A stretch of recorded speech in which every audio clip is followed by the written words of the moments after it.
नमस्कार। आइए आज हम इस वीडियो के माध्यम से प्रोजेक्ट कार्य कक्षा 7 विषय संस्कृत।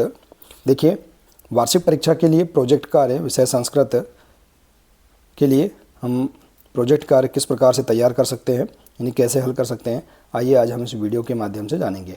देखिए, पिछले सत्र में भी कक्षा 7 के लिए सभी विषय के लिए प्रोजेक्ट कार्य हेतु पूर्णांक 40 अंक निर्धारित किए गए थे।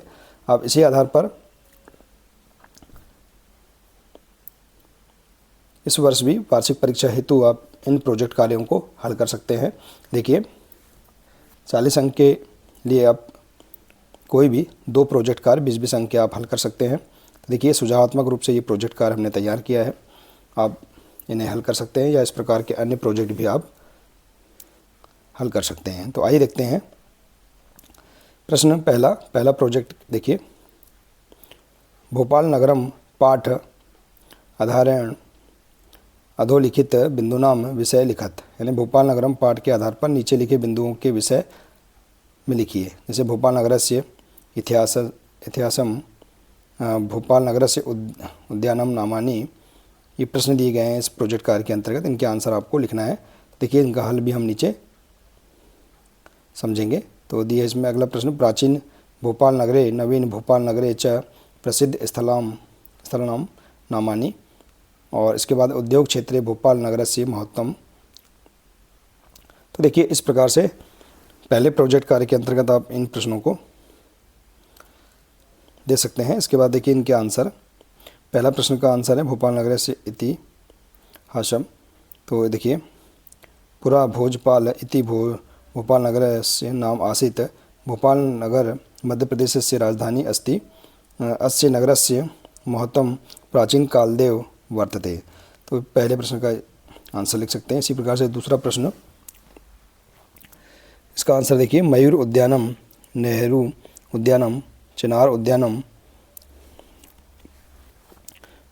बाल उद्यानम और वन विहार। इसके बाद तीसरा देखिए, इसका आंसर भी आप इस प्रकार से लिख सकते हैं। चौथे प्रश्न, तीसरे प्रश्न इस प्रकार से। तो इस प्रकार से जो प्रोजेक्ट कार्य है पहला, इसके अंतर्गत जो हमने प्रश्न तैयार किया है, इनके आंसर भी आप नीचे इस प्रकार से दिए गए हैं। इनके आंसर आप इस प्रकार से लिख सकते हैं।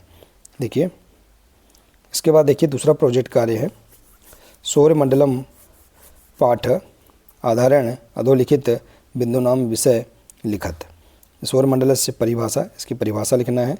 ग्रह से परिभाषा, ग्रहों की परिभाषा। उपग्रह से परिभाषा, उपग्रह की परिभाषा। और इसके बाद है क्रमेण ग्रहणाम नामानि। तो इस प्रकार से देखिए, हम जो प्रोजेक्ट कार्य दूसरा है, इसे हम इस प्रकार से देख सकते हैं। इसका आंसर भी हम नीचे इस प्रकार से पूर्ण कर सकते हैं। देखिए, इसके बाद है प्रोजेक्ट कार्य 3। इसमें देखिए हम इस प्रोजेक्ट कार्य को भी लिख सकते हैं। स्व परिवारस्य वरिष्ठजनानां पृष्ट्वा भारतीय मासानां नामानि वासराणां नामानि तिथिनां नामानि लिखत। इसका अर्थ है, अपने परिवार के वरिष्ठ जनों से पूछकर भारतीय महीनों, वार एवं तिथियों के नाम लिखिए। तो देखिए, इसका आंसर आप इस प्रकार से लिख सकते हैं। मासानां नामानि यथा चैत्र मास। तो देखिए, चैत्र ज्येष्ठ, चैत्र वैशाख ज्येष्ठ, आषाढ़ श्रावण भाद्रपद अश्विन कार्तिक मार्गशीर्ष पौष माघ और फाल्गुन। तो इस प्रकार से हम 12 महीनों के नाम लिख सकते हैं। इसके बाद है वासरानी नामानि यथा, जैसे कि सोमवार। तो इसी प्रकार से देखिए, सोमवार वासरः, मंगलवारश,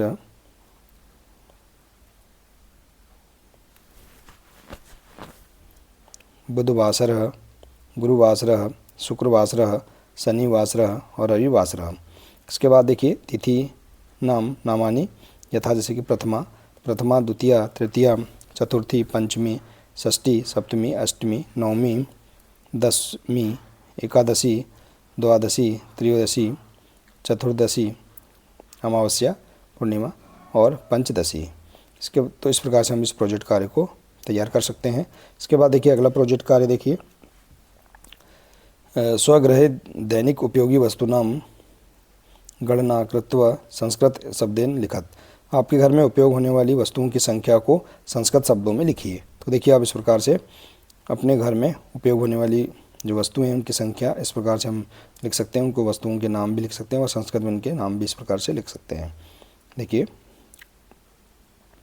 जैसे व्यंजनम पंखा 3, इनकी संख्या लिख देंगे और इसका तृतीय या त्रीणी। जैसे गिलास 5 गिलास हैं तो इसको पंचमः, इनकी संस्कृत में इनकी संख्या भी हम इस प्रकार से लिख सकते हैं। इसके बाद देखिए निर्देशानुसारम संख्या अंकेषु संस्कृत शब्देषु लिखत।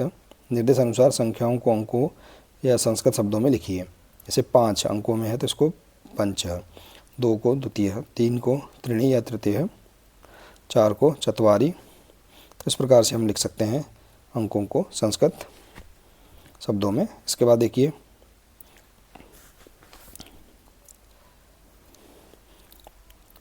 स्वपाठस्य पुस्तक त्रय संस्कृत श्लोका लिखत। अपनी पाठ्य पुस्तक से कोई 3 संस्कृत श्लोक लिखिए। तो आप इस प्रकार से लिख भी सकते हैं इसका आंसर। तो देखिए इस प्रकार से हम यहाँ पर संस्कृत विषय के अंतर्गत इन प्रोजेक्ट कार्य में से कोई भी जो प्रोजेक्ट कार्य हैं इन्हें हम हल कर सकते हैं वार्षिक परीक्षा है। तो देखिए इस प्रकार से